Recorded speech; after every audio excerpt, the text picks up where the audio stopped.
Ito posibleng bawas o suspensyon sa fuel excise tax inaasahang i-anunsyo bukas, partner.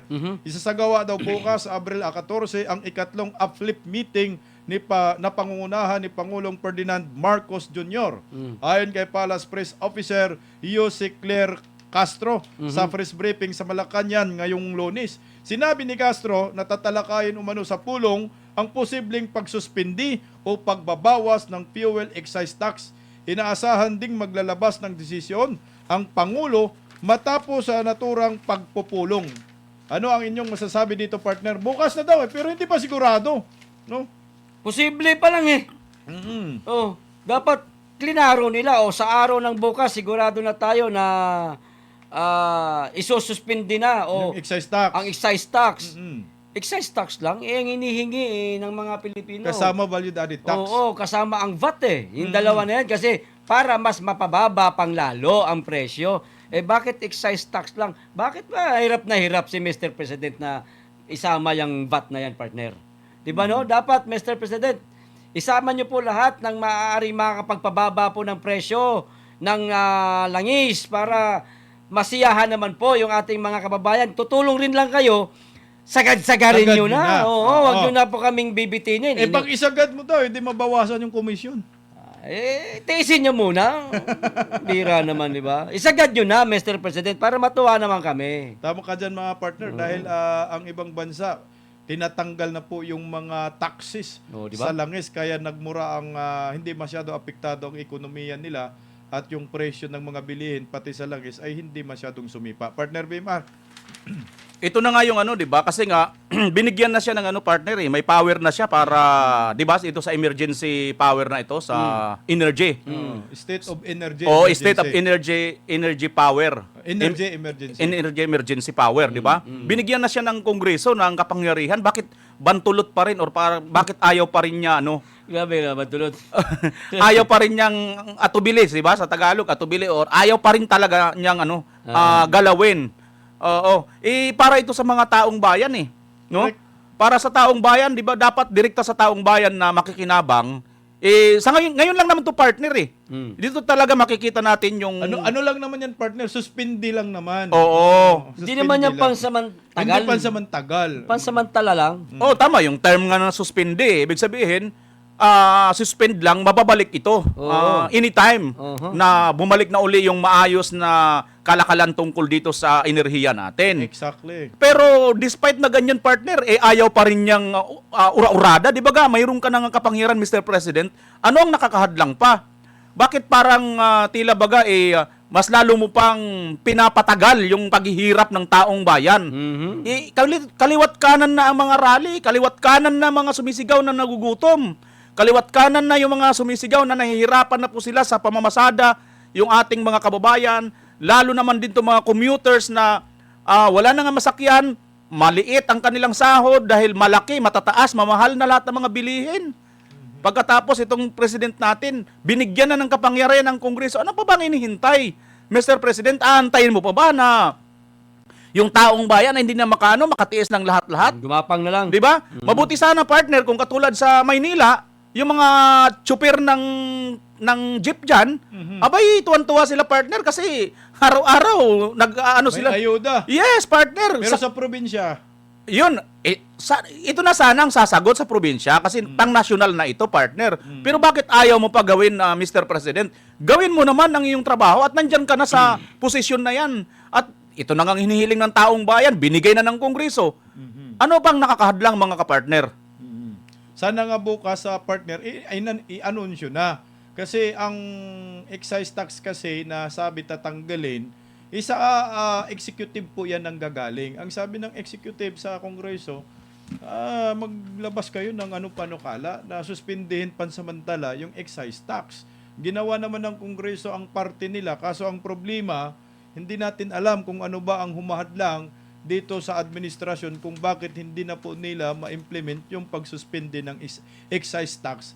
Kaya tuloy ngayon, bumabaha ng rally. Pang-5 araw na yata sa Liwasan Bonifacio. Pang-anim na. Parami tao dyan sa Liwasan ngayon. At itong kagandahan pa dito, partner, kasi iba't iba na pong mga tao ngayon ang pumupunta dyan para mag-rally. Ibig sabihin nito, Hindi na po ito basta Duterte supporters lang. Wala na, hindi na to sigaw ng politika. Oh, Hindi hindi, na, ito hindi na, politika.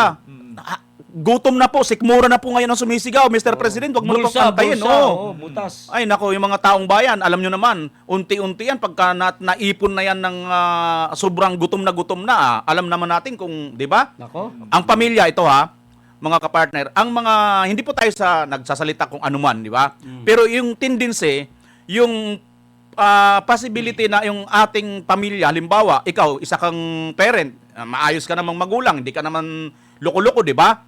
Mapagmahal ka at talagang tinataguyod mo na maayos ang iyong pamilya. Di ba? Pagka walang-wala ka na talaga, ang gagawin mo ngayon, magbebenta ka ng mga ari-arian mo para lang may pakain sa mga Correct. mga anak mo, Lahat ng paraan pamilya mo, di ba? gagawin mo. Lahat ng paraan. What if wala nang maibinta? Anong mangyayari yan sa susunod? Magnakaw na. Ay, yung mga pinagbinta nung una, yun ang ilabas nila, partner, kasi ang dami. At saka yung nasaan na ba talaga kasi yung Mahardika Investment Fund? 500 billion yan, partner. Yung gobyerno magbebenta.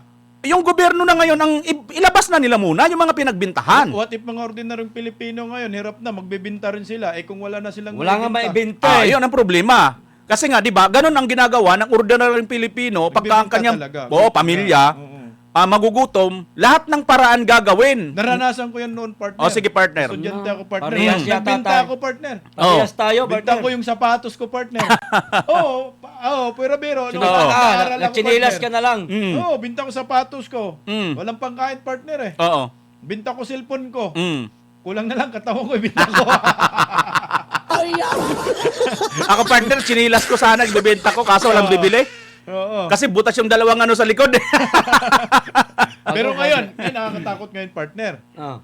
Sa sobrang hirap ngayon, malamang marami ng mag-snatcher ngayon, mga kawatan. Yun, Yun partner. ang mahirap dyan, partner. Kasi nga, dahil yan sa mataas na presyo ng langis, lahat damay, partner. Correct.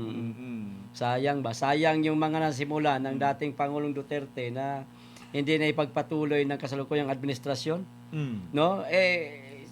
Matagal na pala itong napredict ng dating Pangulong Duterte. 4 years ago, partner. Oo, sinabi napredict na niya na ito na magmamahal ang presyo ng langis. Correct. Pero hindi nila sinunod. Hindi nila pinansin. Hindi nila sinunod ang pattern na ginawa ng dating Pangulong Duterte. Correct. Kaya itong kasalukuyang administrasyon nangangapa, hindi alam kung ano ang gagawin.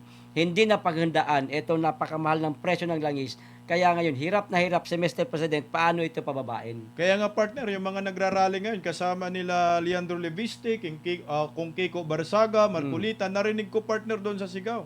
Na pag hindi daw kayang ibaba ang presyo ng langis, ang dapat bababa daw si Pangulong Bongbong Marcos.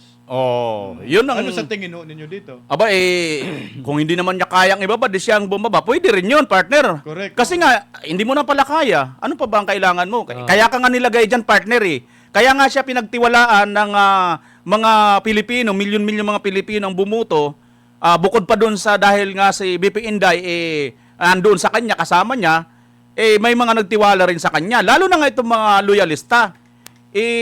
Imposible naman yung mga hindi loyalista, hindi apektado dito ngayon. Lahat naman po tayo apektado eh. Correct. Partner, may nakikita ko, babasahin ko itong comment ng isang kababayan natin. Hindi kaya ganito, partner, ang nangyayari? Paano?